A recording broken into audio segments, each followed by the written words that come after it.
I bought the wrong mod. But let's review it anyway. This is the Rincoe Manto X robot stick.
So I was meant to be reviewing the Rincoe Manto S. This, however, is the Rincoe Manto X, which is basically the little brother or the little sister of the Manto S.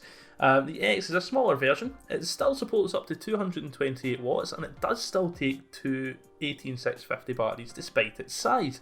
Just having a wee look, this is it next to the Aegis Legend. As you can see, it is pretty small for a dual 18650 device. It will hold up to a 30mm atomizer. Comes in a variety of colours. This one is what I have. It's the kind of gloss black and grey version. Fairly small mod, as I said, but does that mean it lacks in power? What we'll do, we'll go and unbox it and we'll come back up top and I'll let you know exactly what I think.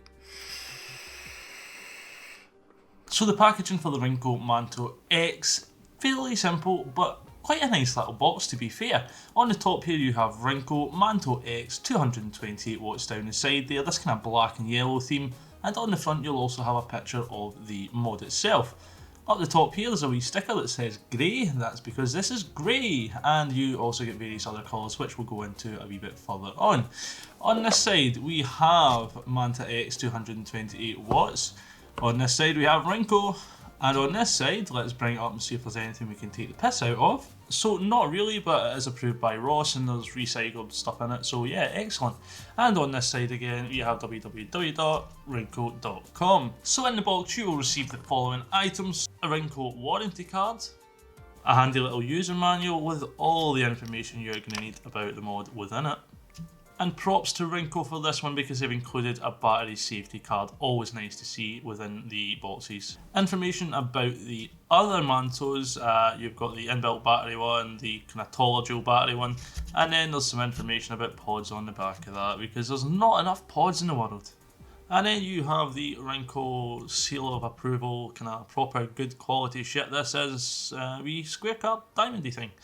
So yeah, and then you have this, the stuff we're actually interested in. So you've got the USB charger cable here, or the firmware cable. You shouldn't really use these to charge, to be honest. Try and use an external charger. And you're going to have this, the Manto X. So let's get it out and have a closer look. So now out of the box in all its glory, this is the Rincoe Manto X. And you're probably thinking the same thing I did when I opened the box. This looks pretty damn cool. So it's a 75mm tall mod, it's 40mm wide by 37mm thick. So yeah, it is on the small side, but it does have a wee bit of weight to it. It measures in at 274 grams. So although it's small, there is still a wee bit of weight to it, and it doesn't feel just kind of quite flimsy. Now, starting off at the top, you are going to be able to fit a 30mm atomizer on here without any overhang. If you want to keep it in these wee circles, I think you're looking more at 27-28mm. There's a gold plated 510 right on top here. I'm kind of off centre, there we go. So that is spring mounted. There's a wee bit of give on that. It's firm, but there is a bit of give. Coming down the back here, you actually have just this kind of glossy black look at the rear here. No battery panel here, it is on the bottom, which we will come to. Coming around the side here for a closer look, you have some venting up here that looks almost kind of sports carish. It's a bit fierce. Random little triangle here. And what I do like is the screen, although it doesn't come right round, the glossy black area surrounding the screen just kind of trickles round the sides as well and adds to that look. Wee bit of indentation here, which again just adds to that kind of fierce look that this thing has got. At the top here now we have the fire button, so is there batteries in it? No, there's no batteries in it. 5 clicks on, 5 clicks off, 3 for to get into the menu mode, we'll show you that a wee bit later. Down, the screen is going to fit into this area here, and you have your up and down toggle buttons for your wattage and for your menus. The micro USB port just at the bottom here, and if you haven't noticed, he looks incredibly happy, doesn't he? So coming on to the base, we have the battery door, you have the usual stamps, and then you have Manto X 228 watts. It's got this kind of glossy blackness as well. I've been using this for a wee while, and you can see there is no any chipping into that paint at all. Opening it up, press back on the wee bit you see there, and opens up very, very easily. Oh, I do have batteries in it. Gold plated contacts here, let's bring these batteries out.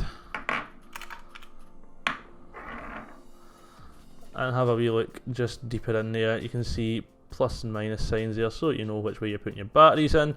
Batteries going into it, let's just show you that just now. So positive, what is it? Yeah, positive down there and up there. To close this, you can just push nice and firmly and that will close it, or if you want to be a bit more gentle, you can peel back and push it in. Now coming on to the front here, this is your main display, and yeah, it doesn't look too bright from here. It might be better once I edit the video, but basically you're going to have your variable wattage there, what watts you're at, battery levels, etc. Pretty standard screen, doesn't do anything too fancy, and as I said before, 5 off, 5 on. 3 clicks there will take you into the adjusting mode, so you can basically go between your temperature control, etc. by doing that. And that is about as complex as this will actually get in terms of its menu system. So you won't be able to adjust the brightness in the screen, you won't be able to change the colours on it or anything like that, unfortunately. At the bottom you've got your ohms and you have the volts that you're going to be using as well while you're firing. So yeah, a very nice little mod. There may be a scratch on it somewhere, round about there, yeah.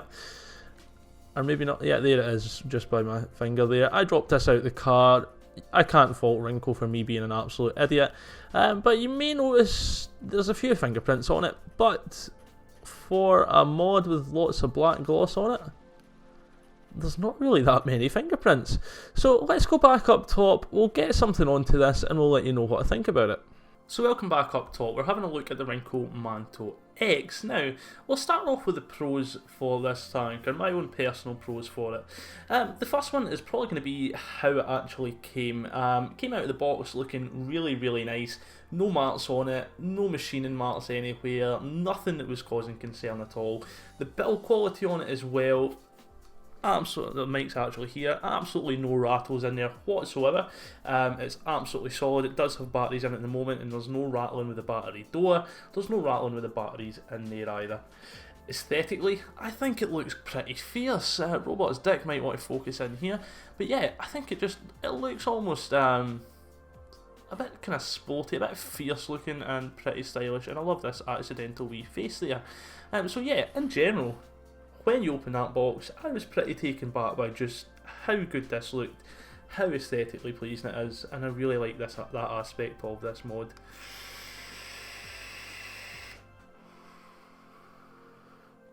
In terms of performance, it fires almost, well, to me it's almost instantly. There's nothing on the box to boast about a .005 or light speed fucking firing kind of mechanism, but if I press the button, instant fires. Plenty of power there and clouds for days, basically. With this, I have tried it in various different kind of setups. I've got it initially, well, at the moment I've got it in a sub-ohm tank. With the sub-ohm tank, the battery seems to be lasting very, very well. I don't know about, it must be something to do with the chip that's in here, but the battery life just seems to kind of edge on a wee bit, whereas in other mods it would probably have died. But yeah, with a sub-ohm tank, battery lasts forever. But, well, not forever, that's maybe exaggerating a wee bit, but it lasts a while. But with this is the X Primazer V4, which will be coming up for review pretty soon. When I stick this on it, this thing will last for days. But how does it go with an RDA on top that can actually hit those 200 watts? So we have the dual recurve on top of this thing, and I mean, just look how small this is. It's next to the Aegis Legend. If it wasn't for that drip tip, there really wouldn't be much in the height there. So 228 watts. How does it fire? Quick and fucking hot.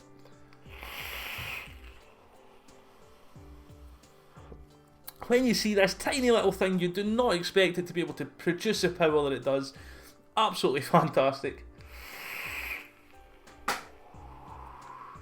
That hits hard, it hits fast. Absolutely excellent.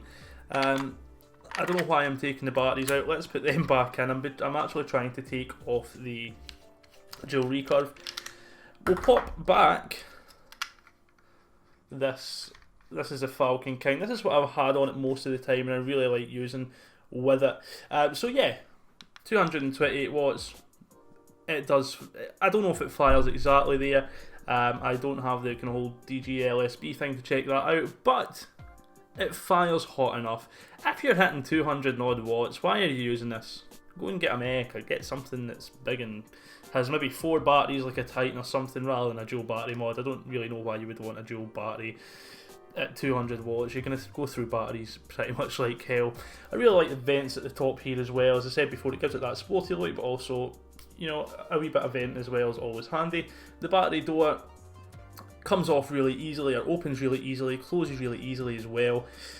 The tanks that you can put on top, as I said, up to 30mm, won't overhang the outside bit here, but it will overhang the wee rings that you get kind of down in there.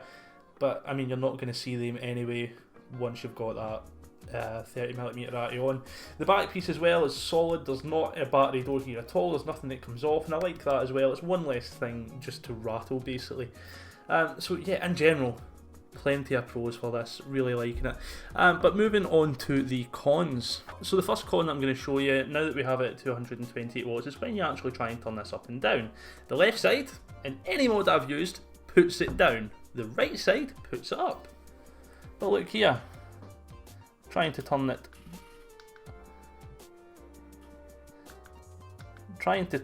up from the left side, turns it down. Trying to turn it down on the right side, turns it up. So yeah, the buttons are pretty much backwards.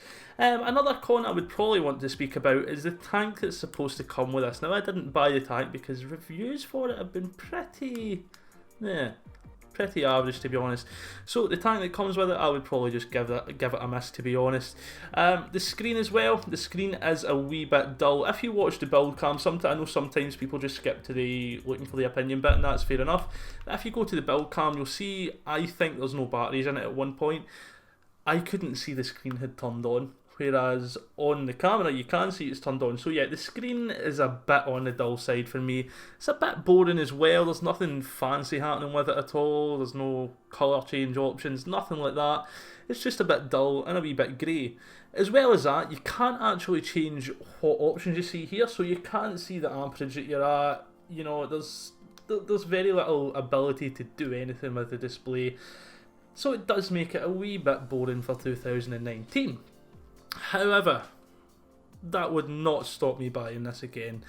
The batteries, they are a bit snug in here. They don't rattle, but at the same time, sometimes you might have a wee bit of issue just pulling those batteries out. But apart from that, and they are pretty niggly points, with the exception of the buttons.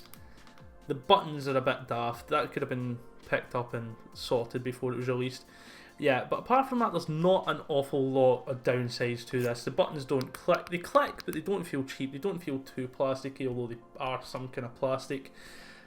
It does feel solid. As I said, there is scratches on it from me dropping it out of the car. The build cam, or the down cam, did show it a wee bit grotty looking here, but to be honest, that actually wipes off. It's not the fingerprint magnet that you would expect it to be with all this black gloss either. Yeah, it does get a few, but it wipes off and it cleans very, very easily. So overall, a very good mod. For me, having bought it accidentally, I'm actually really glad I did.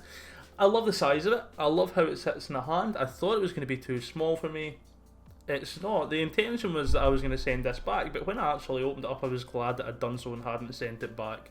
Lots of colours available. You've got the black, grey, red, there's blues available to pick up as well. In terms of price range, I got mine from eSig1. I think it was about £30 just for the mod. The kits, I don't really see the kits about too much anymore, but if you're wanting the mod just its own, I paid 30 quid, but that was on offer, or £30 for you guys that are not in the UK. £30, but that was an offer, a special offer thing, so you're probably looking near the £40 or £50 mark for that. Would I buy this again? Absolutely. Definitely. Really liking it.